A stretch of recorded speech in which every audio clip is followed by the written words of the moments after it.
Hey guys, it's Miss Cassidy. Welcome back. So, to begin the fourth quarter, we'll be ending the unit with the last two collaborative and compare stories that we have.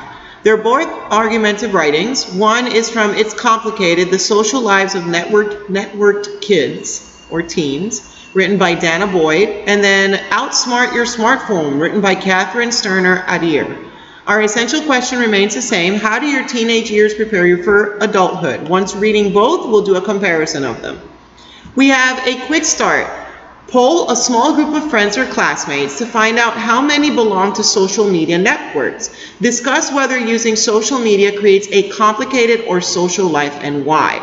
So for this quick start activity, we're going to be doing a couple of breakout rooms in small groups, giving everyone about 3 to 5 minutes to respond. And then we'll come back and share as an entire group.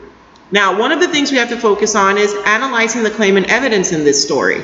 A strong argument clearly states a claim or a position on an issue and reasons to accept that claim. It provides sufficient relevant evidence to support those reasons. Evidence consists of the specific facts, examples, statistics, and expert opinions that support a claim. Evidence is relevant. If it supports the claim in a logical way, it isn't based on sound reasoning, and it isn't clearly connected to the claim. Then it is irrelevant. When you analyze an argument, watch out for irrelevant facts that don't actually support the claim. Also, watch out for opinions or personal beliefs that are stated without proof or facts to support them. The author should provide citations, which are references to research studies, books, and other sources to back up his or her assertions.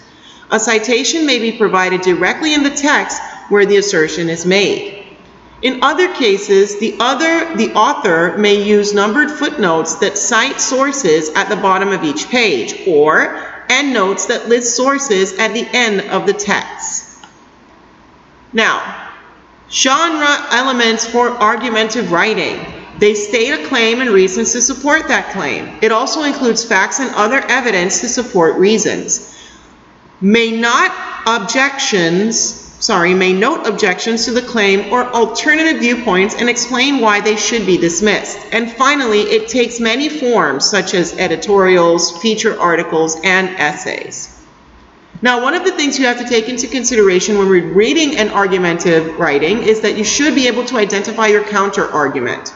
A counter-argument is an argument made to oppose another argument. Good writers understand the viewpoints of their intended audience or reader and anticipate possible objections and alternative viewpoints and provide counter-arguments for them. By doing so, they can show how weak an opposing viewpoint is, and they can clear the way for the reader to accept their position without reservations. In the selection from It's Complicated, the author first introduces common parental concerns about teens' media use. Then she presents her own counter-argument. She explains why adults really don't need to worry so much about these things. As you read, notice how the author does this and note relevant examples in a chart like this one. So here's an example. Parents' concerns about social media use. Why are my kids tethered to their cell phones or perpetually texting with friends even when they're in the same room? The author's counter-arguments. Most teens are not compelled by gadgetry. As such, they are compelled by friendship. Then we have our critical vocabulary, which are the following: relish, dynamic, appease, and intimacy. Now, as usual, you guys type in your responses.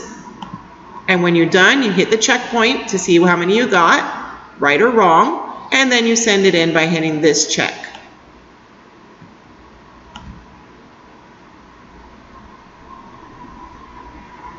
Okay, now we come to the reading part. Here we have a little bit of background information about Dana Boyd. She was born in 1977. Her mother named her Dana Michelle Matas. Her name was later changed and properly capitalized. As an adult, however, she legally renamed herself Dana Boyd, taking her grandfather's last name, honoring her mother's original lowercase spelling, and satisfying her own political irration at the importance of capitalization. A principal researcher at Microsoft Research and a visiting professor at New York University, she has spent years researching how young people use social media. So we come to the reading, and we come to our first question. Analyze claim and evidence. Annotate. In paragraph 2, highlight the sentence that summarizes the main idea of this paragraph. Then come to the online platform and type in your answer for our infer question. Might this be Boyd's claim? If so, what should the rest of the argument show or prove? Type in your answer. Remember to check your grammar, spelling, and punctuation. We come to paragraph 3 and our next question. Identify counter-argument, annotate. In paragraph 3, highlight all the statements that addresses the worries the author noted in paragraph 2. Then come back to the online platform and answer the evaluate question. Might a worried parent reading paragraph 3 be convinced by what she says here? Explain why or why not. Then we have an image of kids with technology, paragraph 4. We have a language conventions question, annotate. Highlight the compound sentence in paragraph 4 that is joined by 2 conjunctions preceded by a comma.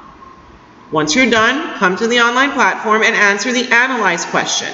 Is the word and necessary in this sentence? Explain what it adds, if anything. Type in your answer.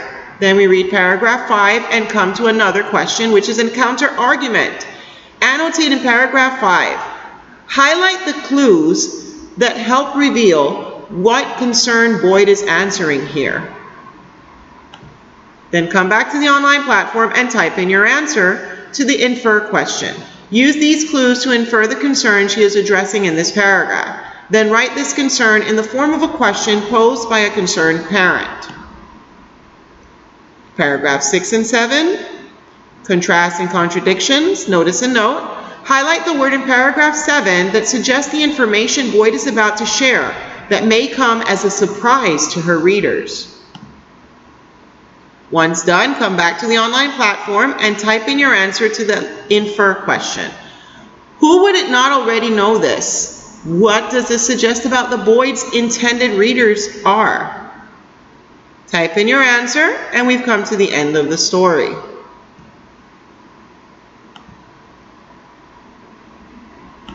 Now, we are going to go to the research assignment. Now, for the research assignment, you are going to be researching social media and how it's used to learn more about the amount of time teens and adults spend online and the effects of doing so, if any. You are going to try to locate different types of evidence such as facts, statistics, research studies, and quotes from experts. Use the chart to record the evidence, and if it's related to Boyd's argument, explain whether it supports or contradicts her argument. Here's a research tip.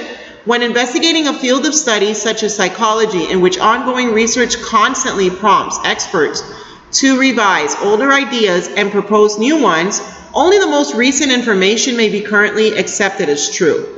Therefore, when doing such research, check the date of your sources to make sure they are as current as possible.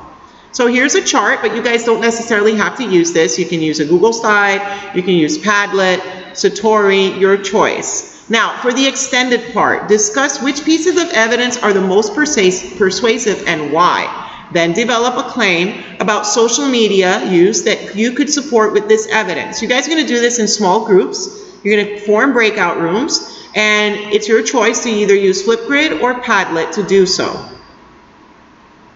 And finally, we'll be doing an Ed puzzle this week also.